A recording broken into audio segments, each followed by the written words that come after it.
Assalamualaikum warahmatullahi wabarakatuh.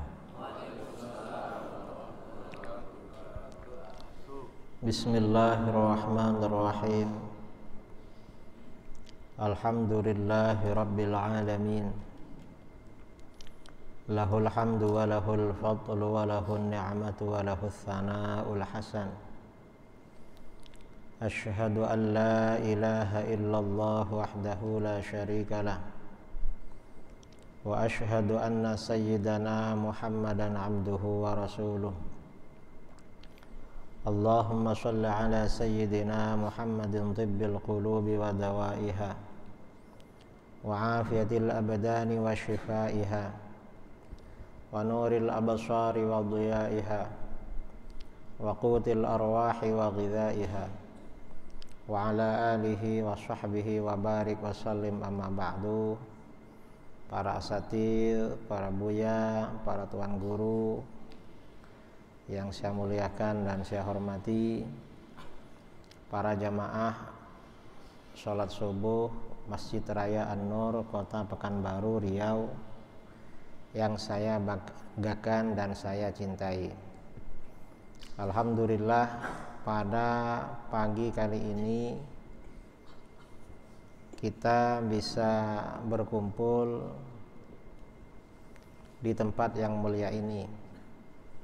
Pertama, dalam rangka menunaikan ibadah sholat subuh, termasuk sholat jamaah yang paling afdal itu adalah sholat subuh.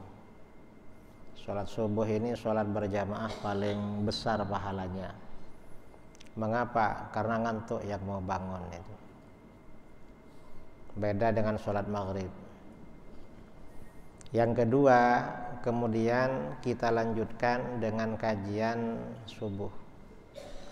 Tema yang akan kita bicarakan pada pagi kali ini adalah seputar niat dan ikhlas di dalam beribadah. Allah Subhanahu wa ta'ala berfirman, "Wa ma umiru illa liya'budullaha mukhlishina lahuddin." Dan mereka tidaklah diperintahkan melainkan agar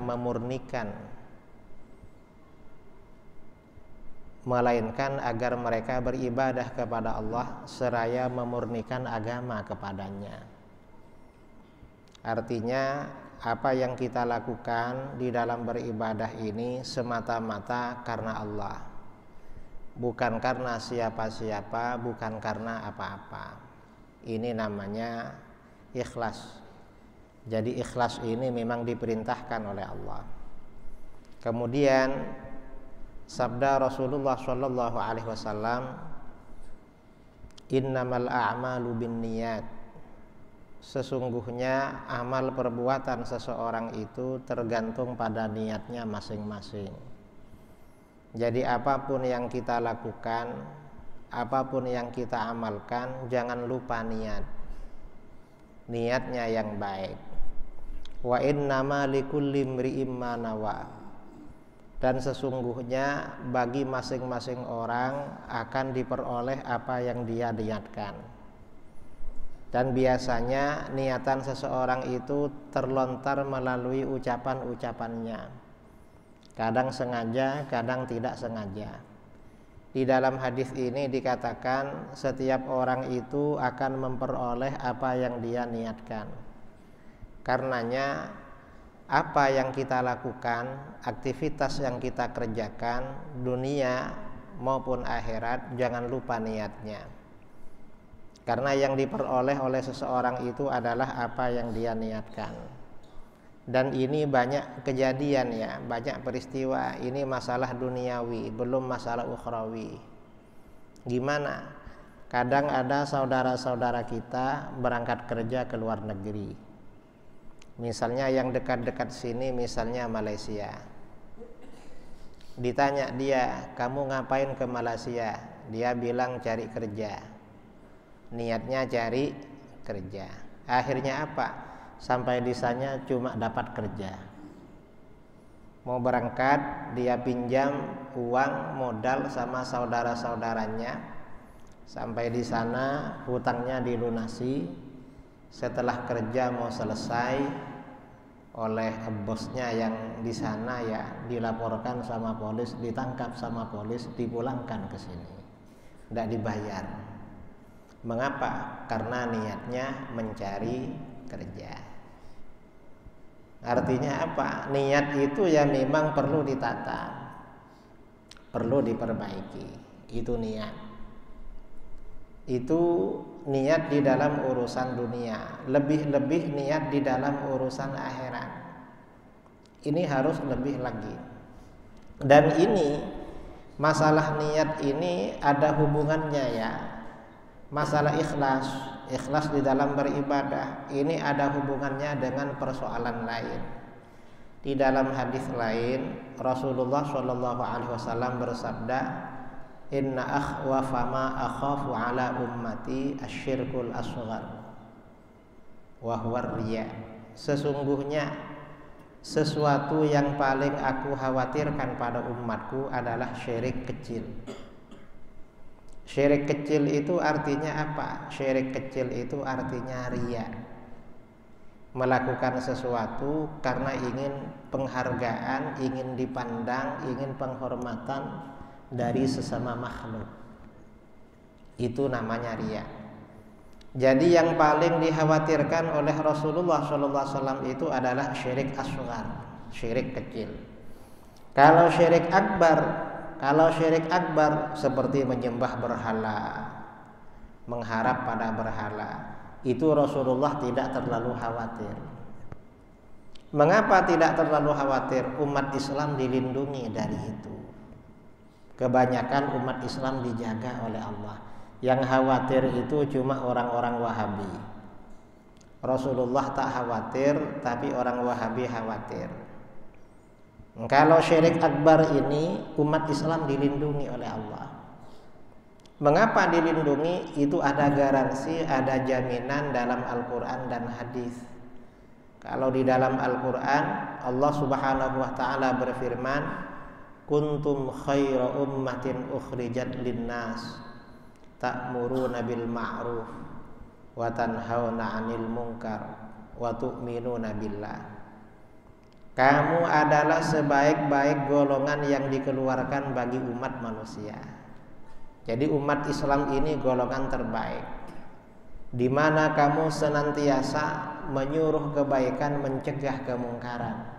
Wa tu'minuna billah, dan kamu senantiasa beriman kepada Allah. Artinya bagaimana? Di dalam ayat ini ada garansi umatnya Rasulullah ini selalu beriman kepada Allah. Artinya kalau terjerumus dalam kekafiran, terjerumus dalam kesyirikan, maksudnya syirik akbar itu jarang terjadi. Ya memang ada tapi jarang. Misalnya umat Islam yang pindah agama dari muslim ke non muslim itu ada, tapi tidak ramai. Atau yang menyembah berhala atau percaya pada kepercayaan lama itu ada, tapi gak ramai. Karena ada garansi. Yang banyak ini adalah syirik asghar, syirik kecil. Syirik kecil itu artinya apa? Syirik kecil itu artinya riya. Riya itu cari perhatian, cari pencitraan. Dan ini menjelang 2024 ini mungkin mulai orang-orang riya itu. Cari pencitraan, cari perhatian.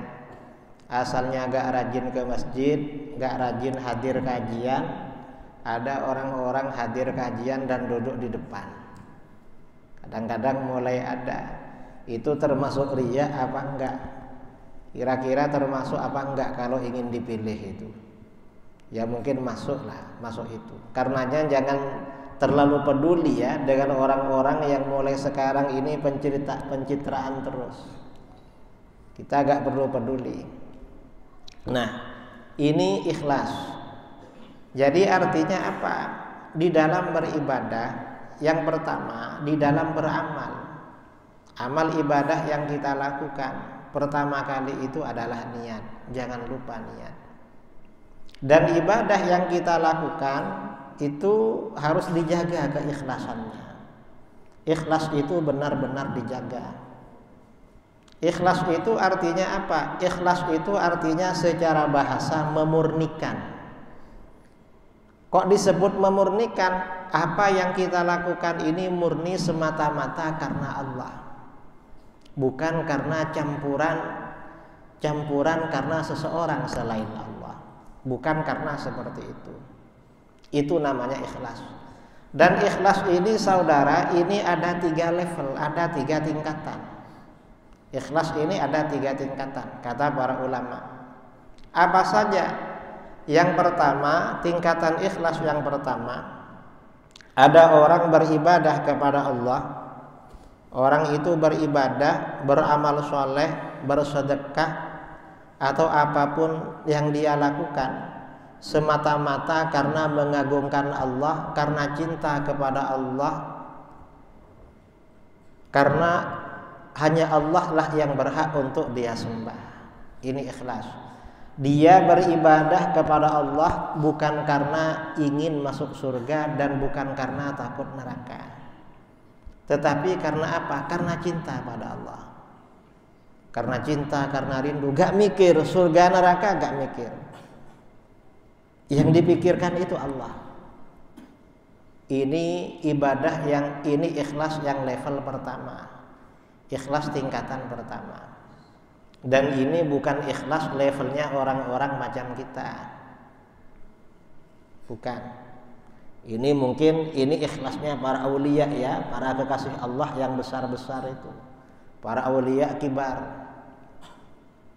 Dan ini ikhlas paling kuat. Ikhlas yang seperti ini, ikhlas yang semacam ini, itu tidak akan goyah. Ibadahnya orang yang ikhlasnya seperti ini, yang semata-mata karena Allah, tidak akan goyah. Artinya apa? Seandainya Allah tidak menjanjikan surga dan tidak menakut-nakuti dengan neraka, orang ini tetap beribadah karena ibadahnya semata-mata karena Allah. Nah, untuk mencapai seperti ini bagaimana? Ini harus rajin beribadah memang. Harus rajin beribadah, ibadah terus. Menjauhi maksiat, mujahadah, rajin beribadah. Bisa mencapai seperti itu. Kemudian imannya diperbaiki. Ini level yang pertama. Lalu ada level yang kedua. Level kedua bagaimana?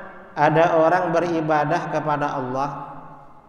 Dia benar-benar beribadah kepada Allah, rajin beribadah semata-mata karena Allah, tapi ada tujuan, motivasi. Apa motivasinya? Ingin masuk surga dan takut masuk neraka. Ini level kedua. Ini kata para ulama disebut dengan ibadatut tujjar. Ibadahnya para peniaga, ibadahnya para pedagang. Gimana pedagang? Saudara datang ke toko, ke kedai, lalu tanya, ini harganya berapa? Harganya 10.000. Saudara bayar 10.000, saudara dapat barang itu. Saudara ikhlas ngasih uang. Mengapa ikhlas? Karena dapat barang.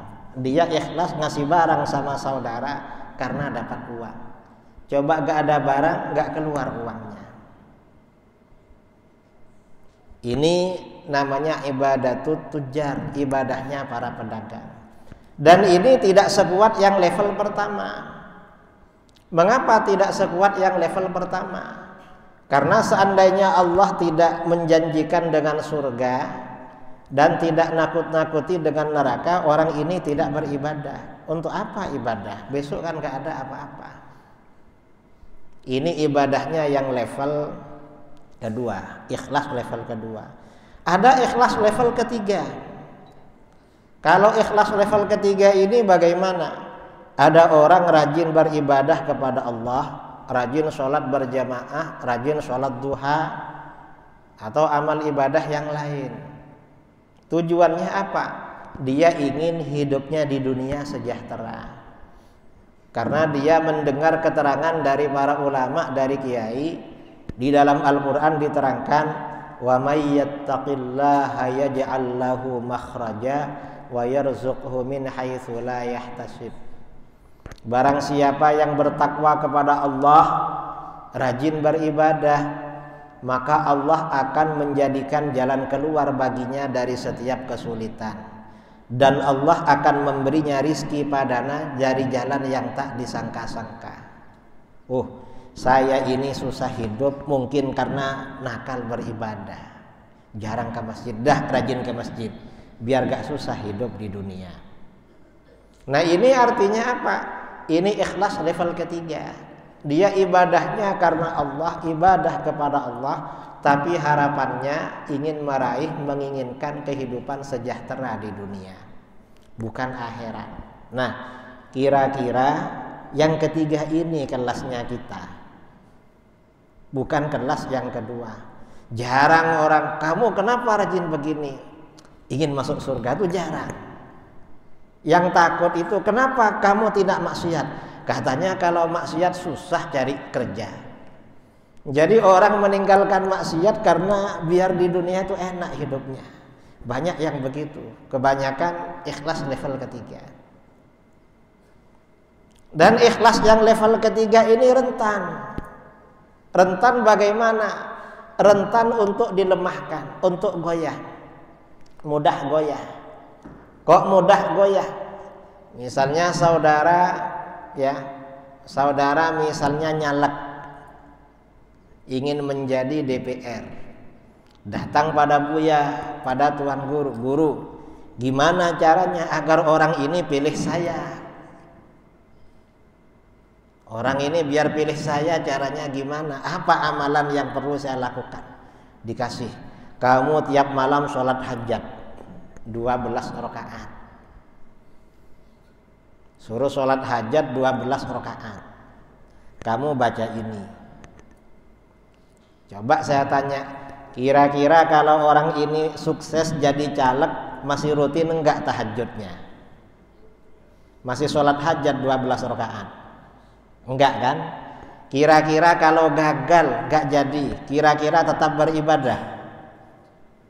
Masih beribadah? Enggak ibadah. Yang kadang-kadang ngasih sedekah karena dia nyalek, tetangganya dikasih semua. Ada yang dikasih kompor gas, ada yang dikasih panci, dikasih periuk, kasih apa. Habis itu ternyata terpilih. Kira-kira ngasih lagi setelah itu? Gak ngasih lagi ya. Kalau gak terpilih, kira-kira diminta lagi apa enggak yang dikasihkan? Ada yang diminta lagi? Gak ikhlas berarti itu. Ini gak ikhlas saudara. Artinya rentan memang. Karenanya kita ini ibadah apapun itu perlu dijaga. Ini semata-mata karena Allah apa enggak.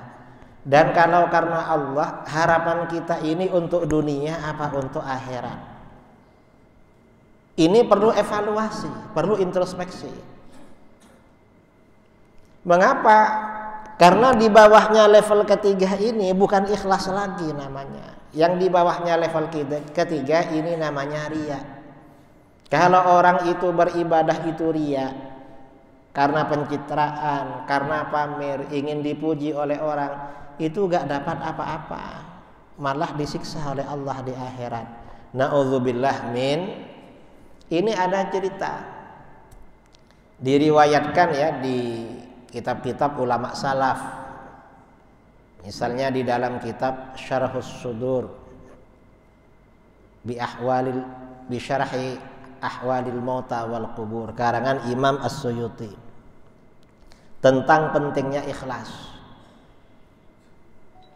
Suatu ketika ada orang kaya dari Khurasan. Khurasan ini sekarang ini daerah-daerah seperti Iran, Azerbaijan, Afghanistan tuh Khurasan. Ada orang kaya dari Khurasan pergi ke Mekah, mungkin ibadah haji atau apa. Hartanya banyak sekali dibawa ke sana. Orang dulu itu kalau kemana-mana dulu kan belum ada ATM kan. ATM dulu belum ada. Kalau sekarang pergi kemana-mana nggak punya uang, yang penting punya ATM bisa ditarik di Arab itu. Yang penting ada isinya ATM-nya. Kalau nggak ada ya nggak bisa. Ini orang kaya raya pergi ke tanah suci. Lama-lama setelah menikmati ibadah di tanah suci, dia mikir, kok enak ibadah di sini.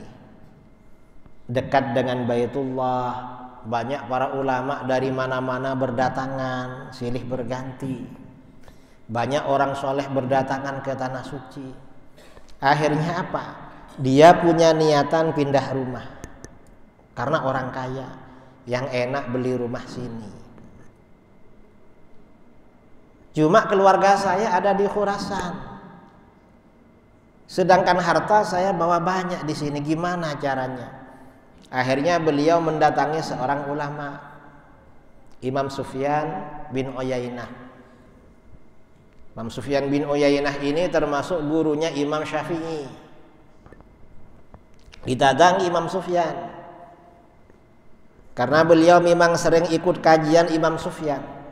Akhirnya minta bicara secara pribadi dengan Imam Sufyan. Setelah bicara secara pribadi, tanya, perlu apa kamu? Buya, saya ini mau pulang ke Khurasan, ke kampung, untuk mengambil keluarga saya, istri dan anak-anak saya, mau saya bawa ke sini, tinggal di sini. Terus harta saya yang banyak ini gimana kalau saya titipkan sama Buya? Loh, saya ini kiai, saya ini Buya, masa jaga ini, katanya. Saya ini sibuk ngajar. Loh, terus caranya gimana? Gini aja lah, saya punya kenalan orang Mekah. Punya kenalan orang Mekah, orangnya amanah, orangnya kaya, titipkan ke dia, saya antarkan kamu. Akhirnya orang ini diantarkan oleh Imam Sufyan bin Uyainah pada orang kaya, orang Mekah itu. Dikasih tahu kalau ini mau pulang kampung, negerinya jauh. Mungkin dia perjalanan pulang berbulan-bulan ya, mungkin 2 bulan datangnya, 2 bulan lagi.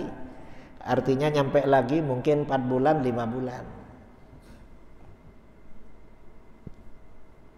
Dan dia menyampaikan mau nitipkan harta.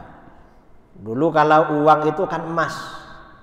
Kalau dinar itu namanya mata uang emas, kalau dirham mata uang perak. Dititipkan mungkin 1 karung uangnya. Titip. Ya dah, titip ke saya. Akhirnya orang ini pulang. Dulu belum ada pesawat terbang. Ini 1000 tahun lebih yang lalu ya. 1200 tahun yang lalu. Kira-kira dapat 4 bulan atau 5 bulan, dia datang lagi membawa keluarganya ke Mekah. Sampai di Mekah, setelah sewa tempat tinggal, beli atau sewa, mendatangi Imam Sufyan. Gimana guru? Ya datangi, kamu kan sudah saya antarkan yang dititipkan kepada anu-anu. Didatangi orang yang dititipkan uang itu. Sampai di sana, ternyata orang yang dititipkan itu sudah meninggal. Aduh, gimana uang saya, orangnya meninggal. Datang lagi sama Imam Sufyan. Gimana? Orangnya meninggal, Buya. Ya kalau meninggal datangi anaknya, katanya. Datangi anaknya. Anaknya datangi. Akhirnya anak-anaknya didatangi.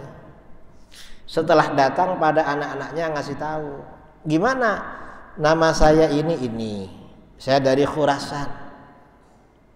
Kira-kira 5 bulan yang lalu saya nitipkan uang sama ayah kalian. Jumlahnya sekian. Lalu kata anak-anaknya, kami gak tahu, katanya. Almarhum dulu gak ngasih tahu kalau menerima titipan uang dari kalian. Dan uangnya gak ada pada kami. Uang sebanyak itu gak ada pada kami. Kami tidak tahu kalau ada titipan itu. Akhirnya orang ini sumpek, gimana ini? Sudah terlanjur datang ke sini sama keluarga, uangnya gak ada. Akhirnya datang sama gurunya Imam Sufyan. Gimana guru? Buya, ini anak-anaknya gak tahu. Dan gak ada yang tahu kalau saya nitipkan uang sama dia. Uangnya gak ada juga, katanya. Akhirnya apa? Kata Imam Sufyan, nanti kamu sepertiga malam terakhir kamu datang ke sumur Zam-Zam. Terus kamu panggil nama orang itu. Nama itu namanya Fulan bin Fulan, kamu panggil. Jadi sepertiga malam terakhir kamu datang ke sumur Zam-Zam, panggil yang namanya orang itu. Kalau dia nanti menjawab, merespon jawaban kamu, ya tanya, uang kamu di mana? Akhirnya tengah malam dia datang ke sana. Kira-kira jam berapa ya? Kalau sini mungkin jam 3. Jam 3. Hai Fulan bin Fulan, Assalamualaikum Fulan bin Fulan. Dipanggil berkali-kali ternyata agak ada jawaban.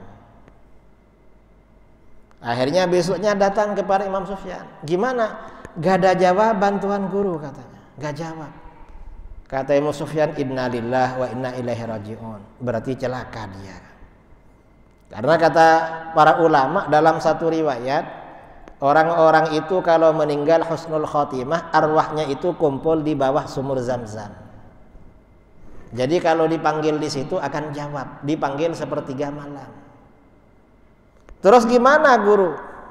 Kamu datang ke negeri Yaman. Di negeri Yaman itu ada sumur namanya sumur Barhud. Itu orang-orang yang celaka, orang-orang binasa, rohnya di situ. Terus nanti sepertiga malam kamu panggil orang itu, lalu kamu tanya, uang saya di mana gitu. Berangkat dia ke Yaman. Sampai di Yaman dicari yang namanya sumur Barhud, dan itu terkenal memang sumur Barhud itu. Memang apa namanya? Arwahnya orang-orang fujjar, wa innal fujjara lafi sijjin. Orang-orang kafir, orang-orang jahat, arwahnya ada di sijjin, penjara di situ. Kalau orang-orang abror, wa innal abrara lafi illiyin. Orang-orang yang baik, orang-orang beriman, orang-orang soleh, orang-orang yang husnul khotimah ada di tempat yang namanya illiyin. Sebagian ulama mengatakan di Zam-Zam itu, di sumur Zam-Zam. Akhirnya tengah malam, kira-kira jam 3 malam, dia panggil itu. Hai Fulan bin, Assalamualaikum, hai Fulan bin Fulan. Akhirnya jawab, ya salam, ada apa? Lalu dia bilang, saya yang namanya Anu si Anu, yang titip uang sama kamu. Uangnya ada di mana? Oh, uang kamu ada di rumah saya. Sampaikan sama anak saya, di sebelah mana? Saya kubur di dalam tanah. Di dalam tanah, di bawahnya tiang sebelah sini. Tiang di rumah yang sebelah sini, di pinggirnya tiang ada di situ. Ya dah, makasih. Akhirnya pulang dia ke Mekah. Sampai di Mekah disampaikan kepada Imam Sufyan. Lalu dia bersama Imam Sufyan mendatangi anak-anaknya. Nah terus gimana rumah saya? Kalau rumah saya digali tiangnya kan ambruk nanti. Oh enggak, nanti dibantu bareng-bareng. Kira-kira agak ambruk, pokoknya digali. Akhirnya digali saudara. Setelah digali di kedalaman beberapa senti, ternyata uangnya utuh ada di situ. Uang yang banyak beberapa kantong ada di situ. Dan tiang ini dikembalikan lagi, rumahnya gak apa-apa. Akhirnya orang ini berterima kasih pada Imam Sufyan. Terima kasih guru. Ternyata uang saya masih utuh katanya. Lalu kata Imam Sufyan, kamu dapat tugas dari saya. Tugas apa? Kamu datang lagi ke Yaman, ke sumur Barhud. Kamu temui lagi si Anu yang kamu titipi uang. Terus gimana? Tanyakan, mengapa kamu nasibnya seperti ini? Arwahnya kumpul sama arwahnya orang-orang kafir, orang-orang jahat. Tanyakan mengapa. Oh, kalau tugas seperti ini ringan Tuan Guru, kan cuma jalan-jalan katanya. Saya pergi ke sana. Akhirnya berangkat ke Yaman. Sampai di Yaman didatangi sumur Barhud. Kira-kira jam 3 malam dia datang lagi, lalu panggil, Assalamualaikum, Yai Fulan bin Fulan, mana kamu? Akhirnya dia jawab, Waalaikumsalam warahmatullahi wabarakatuh. Ya ada apa? ada salam dari Imam Sufyan bin Uyainah, guru kita. Ya gimana? Saya suruh tanya sama kamu.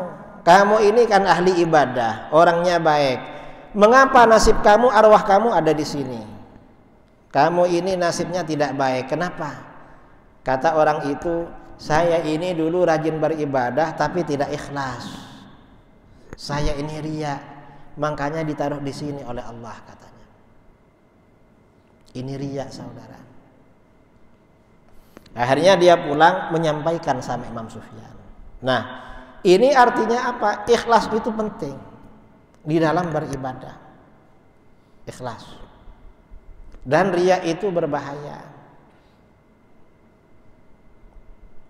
Dan ikhlas ini, kita ini selain wajib ikhlas ya di dalam beribadah, dan harus rajin beribadah, dan tidak boleh meninggalkan ibadah karena alasan tidak ikhlas.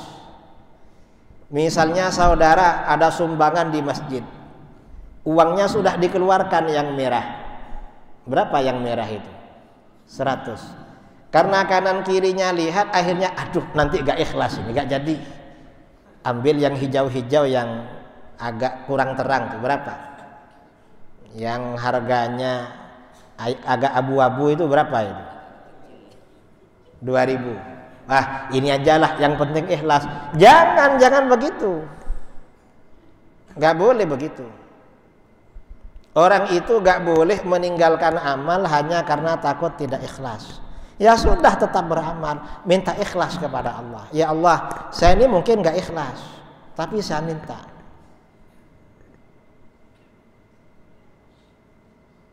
Karenanya kata Imam Fudail bin Iyad, tarkul amal li ajlin nasi riya. Orang tidak beramal karena manusia itu riya.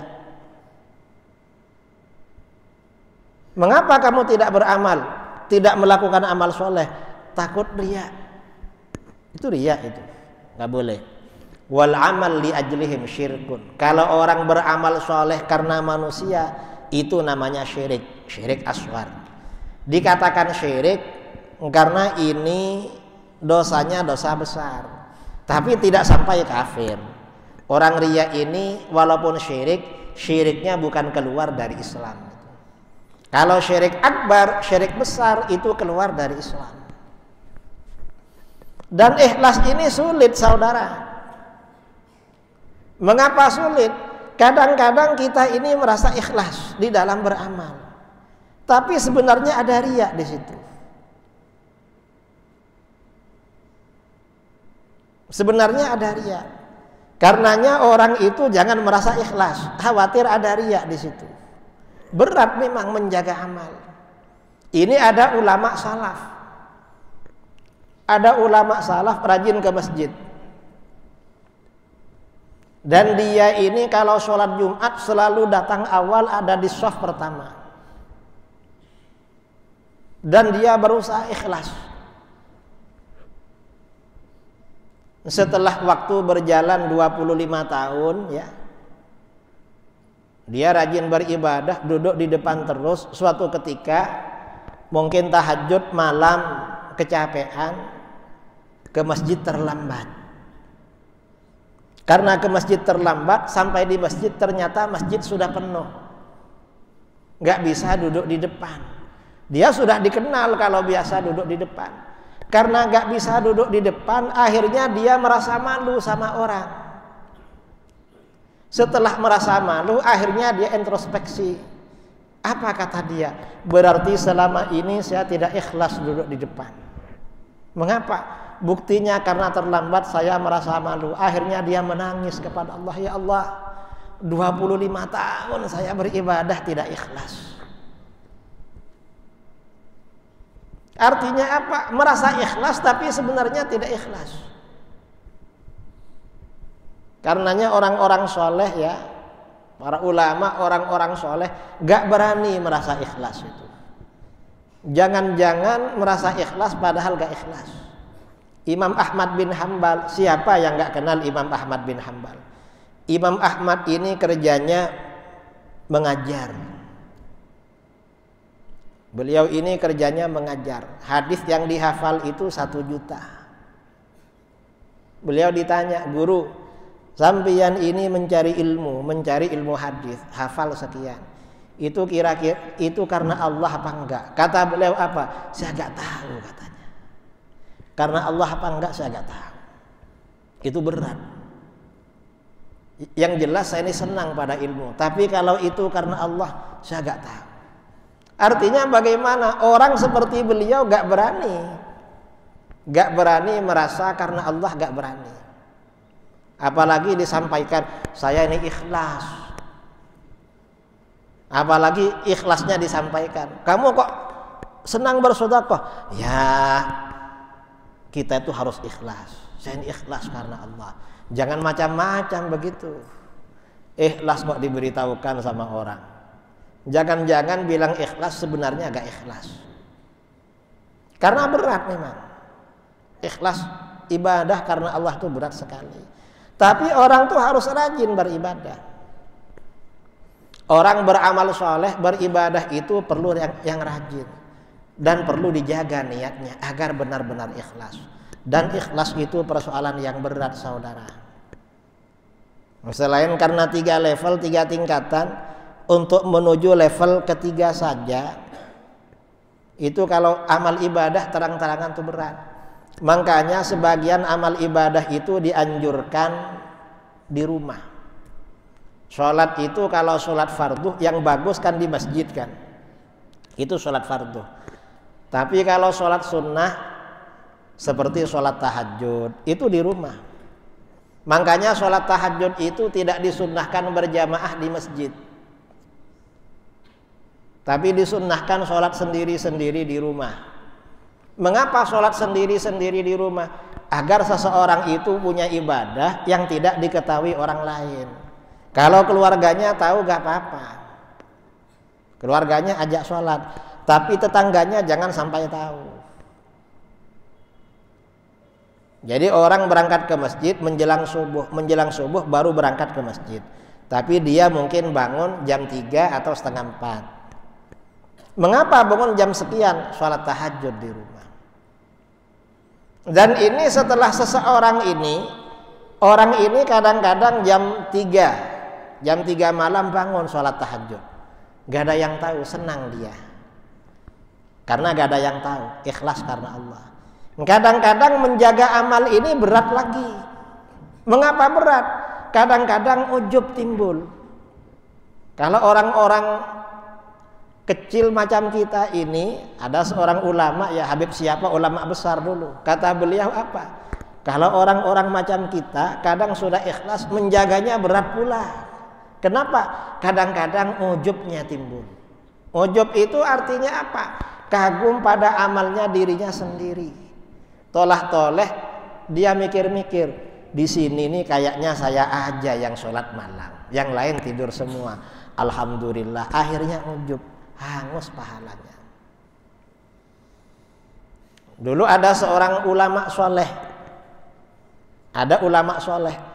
Anaknya tengah malam pukul 2 bangun sholat tahajud. Sementara kawan-kawannya, tetangganya pada tidur. Anaknya bingung sama ayahnya. Ya, apa? Kenapa orang-orang gak mau bangun malam sholat tahajud katanya. Lalu kata ayahnya apa? Saya ini lebih senang kamu tidur, gak usah sholat tahajud, daripada kamu sholat tahajud lalu membicarakan orang. Habis pahala kamu, malah dapat dosa. Kamu tidak menjaga kemuliaan umat Islam yang lain, membicarakan mereka karena gak sholat tahajud. Mengapa? Karena ini amalan sunnah. Dan amalan sunnah ini rahasia sendiri-sendiri. Jadi memang sebagian amal itu memang di rumah, dianjurkan di rumah. Tujuannya apa? Untuk menjaga keikhlasan. Seperti sholat duha. Ya sholat duha itu yang bagus di rumah. Kalau di sini ya mungkin sholat isyraq 2 rakaat aja. Nanti mau nambah tambah di rumah. Jangan banyak-banyak di sini. Cukup 2 rakaat. Ya banyak ya gak apa-apa juga sebenarnya. Kalau memang bagi orang yang biasa gak pulang ke rumah. Karena rumahnya di masjid itu gak apa-apa. Kalau orang-orang dulu ini sampai ibadahnya kadang keluarganya sendiri menjaga keikhlasan, keluarganya gak tahu kalau dia beribadah.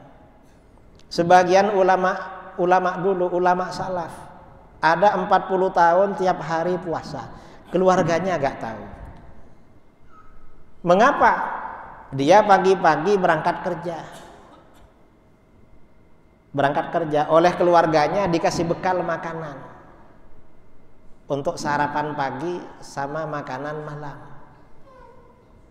Ternyata bagaimana? Di perjalanan dia sedekahkan pada orang-orang. Tetangganya menganggap dia makan, sementara orang-orang yang dia kasih makan, dia sedekah makan, sudah makan di rumahnya. Orang-orang tahu kalau selama ini beliau berpuasa. Setelah orang yang biasa dikasih konfirmasi sama keluarganya, orang tua kamu ini baik katanya. Kenapa? Tiap hari ngasih makan pada kami, 2 bungkus dikasihkan pada keluarga kami tiap hari. Akhirnya keluarganya baru tahu, oh ternyata ayah kami ini puasa selama 40 tahun. Makanannya dikasihkan orang. Puasa 40 tahun keluarganya gak tahu. Itu keluarganya gak tahu, apalagi tetangganya. Sekarang ini kadang-kadang baru puasa 1 hari, 1 kampung dengar semua. Ini kapan dia ini punya amalan yang ikhlas karena Allah? Kalau orang dulu itu sampai keluarganya gak tahu beribadah itu. Sekarang kan gak, kadang-kadang itu dipamer-pamer. Kadang-kadang dia pergi umrah, mau berangkat, posting dulu. Doakan ya, mau berangkat tanah suci. Nanti sampai di sana, sampai di Masjid Nabawi, posting lagi. Postingnya juga membelakangi makam. Sudah gak sopan.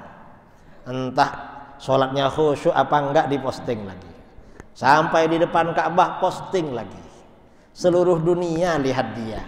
Gak cukup keluarganya yang tahu. Karena musim posting. Kadang-kadang bangun malam, jam 2 malam bangun, diposting, alhamdulillah bisa nangis malam-malam pada Allah. Padahal gak nangis itu. Ya orang sekarang ini kadang-kadang bersedekah sama fakir miskin, kasih beras, difoto. Dah yang dikasihkan cuma 2 kilo, difoto, disebarkan lagi, bikin malu sama yang dikasih itu. Nggak sembunyi-sembunyi. Kalau orang dulu itu sembunyi-sembunyi, saudara. Ulama-ulama dulu, para ulama salaf. Imam siapa? Imam Ali Zainal Abidin. Beliau itu punya amalan tiap malam ngasih makanan ke rumah orang fakir miskin sama janda-janda di Madinah. Gak ada yang tahu. Taunya setelah beliau wafat. Setelah beliau wafat gak ada yang ngasih. Kata orang-orang, memang tiap malam ada orang taruh makanan di depan pintu, taruh gandum, taruh apa di depan pintu tiap malam. Nggak tahu siapa, sedekah sembunyi-sembunyi. Tahunya kalau Imam Ali Zainal Abidin, cucunya Sayyidina Ali, putranya Sayyidina Husain. Orang tahunya beliau setelah beliau wafat. Jadi memang orang-orang dulu itu amalan-amalannya disembunyikan, saudara, nggak ingin diketahui orang. Itu amalan-amalan sunnah. Adapun amalan-amalan wajib ya memang harus ditampakkan. Seperti sholat Jumat, itu gak bisa. Kamu sholat Jumat di mana? Ya tidak diketahui orang, berarti gak sholat itu.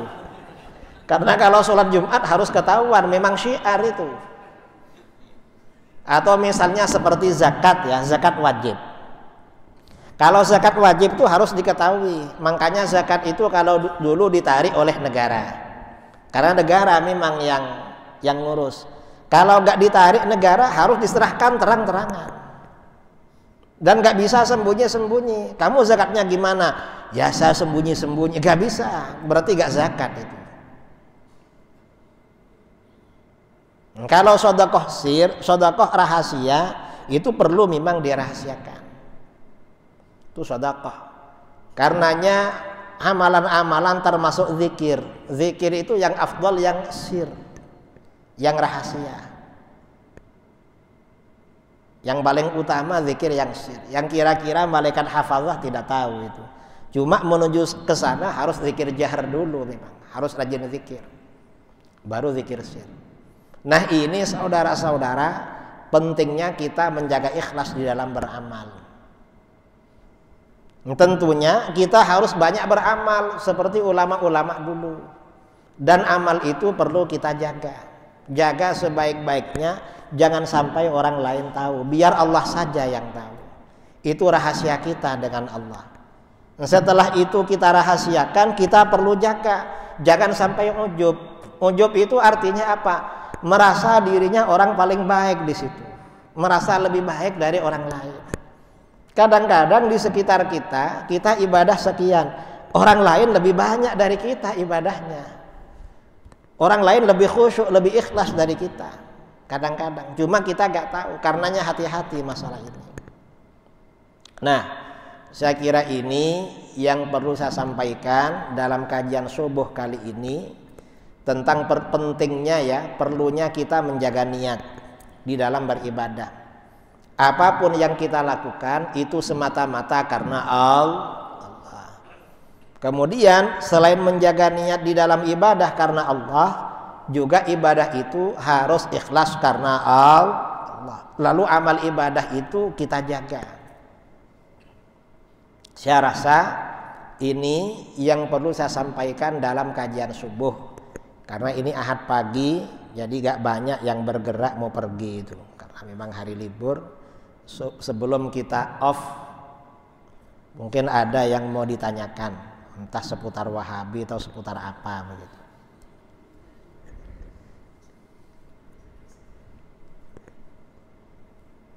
Atau apa saja. Ada. Takut tidak ikhlas mau tanya.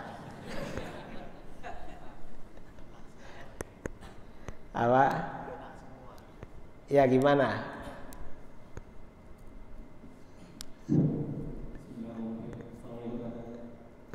Assalamualaikum warahmatullahi wabarakatuh.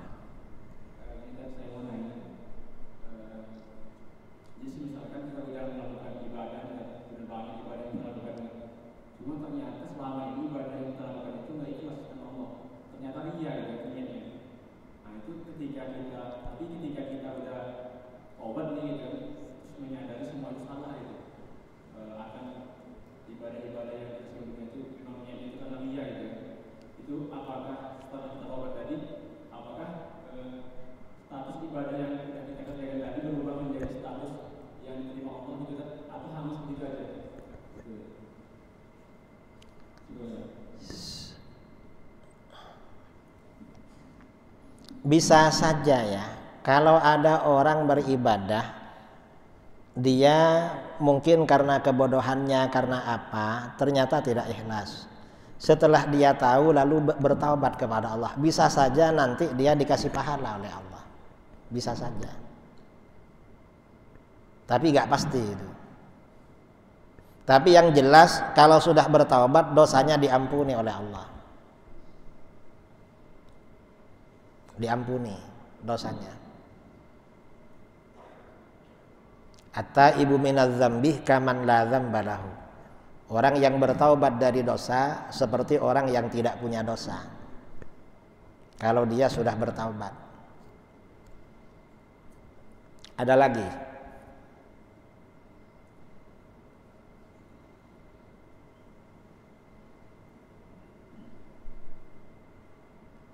Ini ada waktu 3 menit.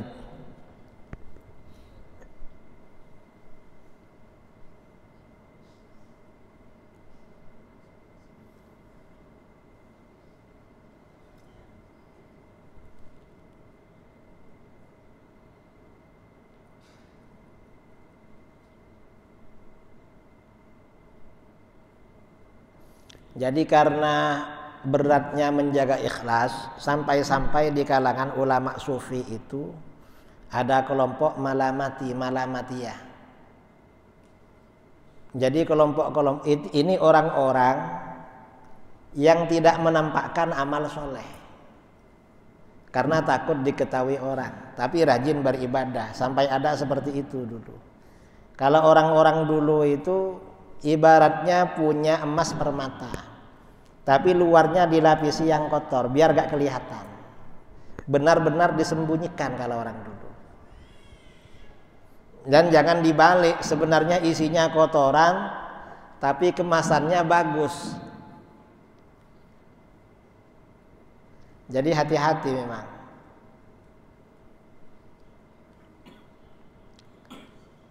Ada lagi? Kalau gak ada kita, ya gimana?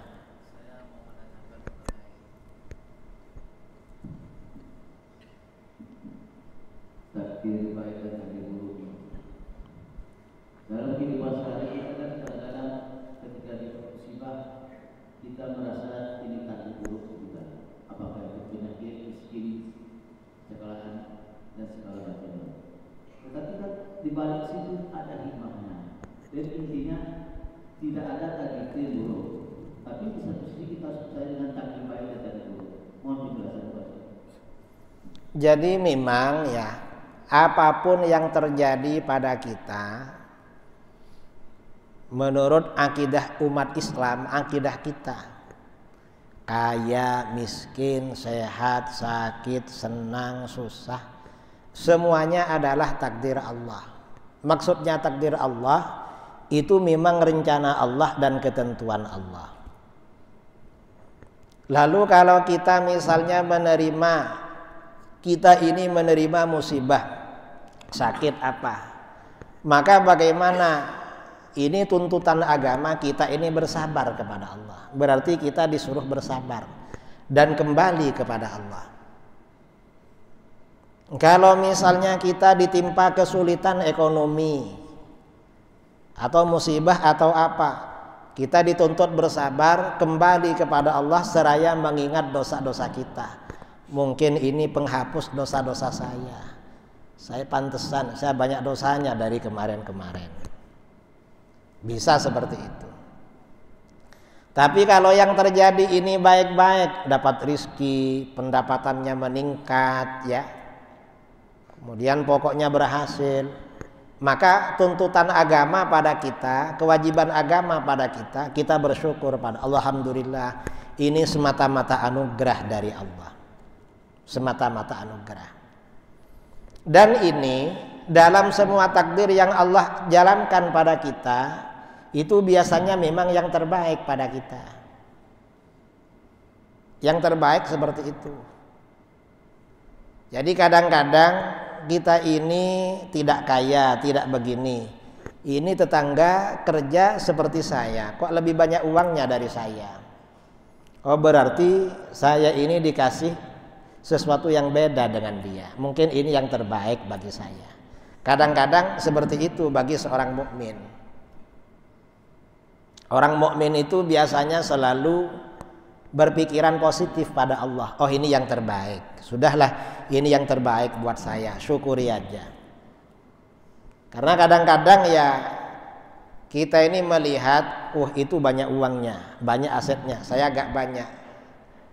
Tapi kadang-kadang dia sholatnya telat-telat karena ngurus dunianya. Kamu beruntung nggak punya seperti itu. Sholatnya bisa di masjid, bisa tidak telat-telat itu. Kadang seperti itu. Dan memang semuanya takdir dari Allah. Yang jelas kalau takdir dari Allah seperti itu. Kalau kita ini beribadah kepada Allah, kita sholat subuh di masjid, mungkin sholat isyraq, sholat duha habis itu, mungkin tadi malam sholat tahajud, itu takdir dari Allah. Kalau yang kita terima seperti itu, maka bagaimana? Ru'yatul minnati minallah.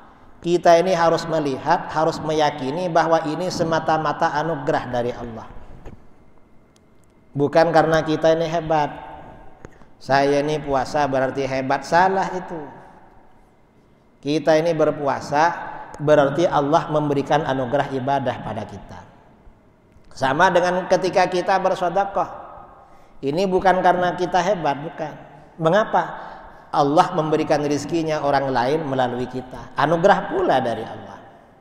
Jadi apapun yang terjadi pada kita, itu semuanya semata-mata dari Allah. Ya macam-macam memang. Kalau kita berbuat dosa, dosa itu dari Allah juga sebenarnya. Maka bagaimana kita harus memohon ampunan kepada Allah. Karena yang terjadi kepada seorang hamba ada kalanya berupa ketaatan, amal ibadah. Ada kalanya berupa maksiat, ada kalanya berupa nikmat, ada kalanya berupa ujian.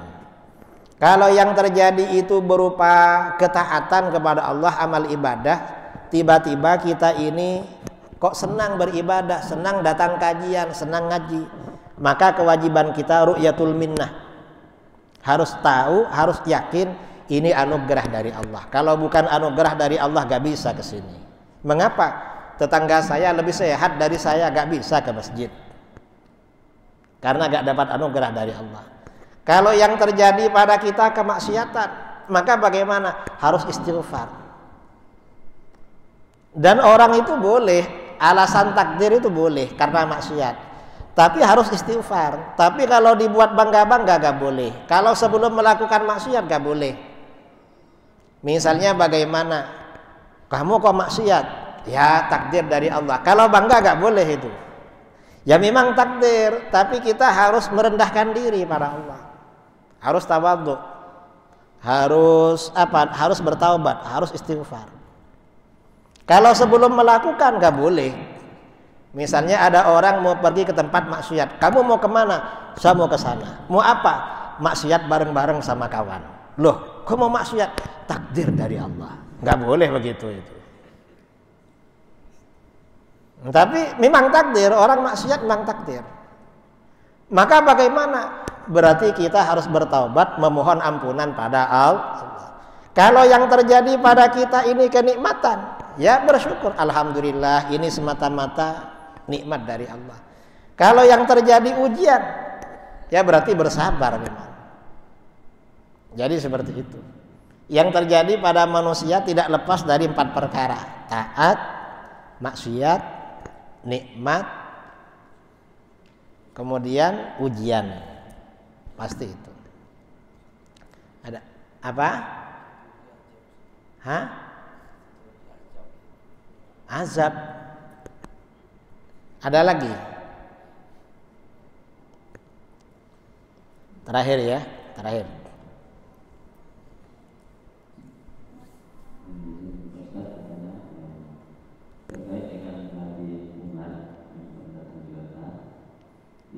Videonya nampaknya dipotong ya, jadi imam itu bacaannya kalau di media itu memang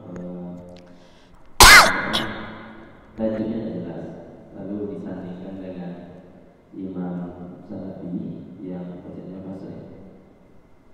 Lalu situ dibuat judulnya masa seorang ulama yang diidolakan bacaannya seperti ini. Nah, ini apa komentar dari dia terhadap media yang seperti ini? Jadi memang begini ya, apa namanya? Pertama, Habib Umar itu ulama Yaman. Ulama Yaman, ulama Mesir, kalau yang bukan yang korek-korek itu memang bacaannya agak enteng dan itu sah. Jangankan ulama Yaman, hatta ulama Saudi seperti Syekh bin Baz, Syekh Utsaimin, itu bacaan Qur'annya kalau dibanding dengan korek-korek salah-salah memang. Ya karena beliau memang nggak fokus di situ. Habib Umar itu fokusnya berdakwah dan mengajar. Jangankan Habib Umar, saya dibandingkan dengan imam tadi kalah saya. Artinya ya kalah fasih karena memang nggak fokus di situ. Atau UZR siapa yang biasa ceramah, siapa Ustadz Al-Nof, ya nggak fasih juga karena nggak fokus di situ. Ya nggak bisa dibandingkan begitu. Itu namanya anak-anak gitu itu. Tapi walaupun Habib Umar ya, Habib Umar itu bacaannya memang agak enteng. Artinya tidak sefasih qori-qori.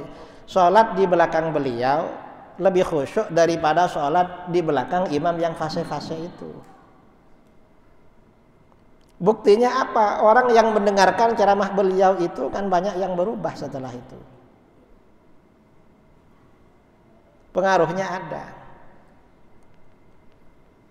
Jadi